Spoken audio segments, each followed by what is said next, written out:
అప్పులు తెచ్చి ఆస్తి సృష్టించినాం అన్నారు. మిషన్ భగీరథ సృష్టించింది అది ఆస్త, కాళేశ్వరం కట్టిండి అది ఆస్త.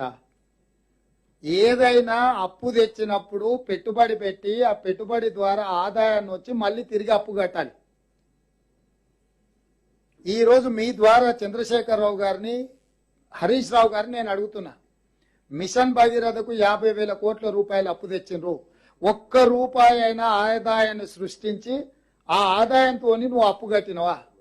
1,00,000 కోట్లు కాళేశ్వరానికి అప్పు తీసుకొచ్చిన, ఒక్క రూపాయి అయినా కాళేశ్వరం కట్టి ఆదాయాన్ని పొందే ఆదాయం కట్టినవా? ఇవాళ ఈ ప్రాజెక్టులు కట్టి తద్వారా ఆదాయం వస్తుంది, ఈ ఆదాయం ద్వారా మీ అప్పు కడతా అని చెప్పి వాళ్లకు డీటెయిల్ ప్రాజెక్టు రిపోర్ట్లు బ్యాంకులకు ఇచ్చి ప్రభుత్వానికి వచ్చే నికరమైన ఆదాయాన్ని ఈ అప్పులకు కట్టే పరిస్థితి కల్పించిండు. అందుకోసం ఆర్థిక సంక్షోభం వచ్చింది ఈరోజు రాష్ట్రంలో.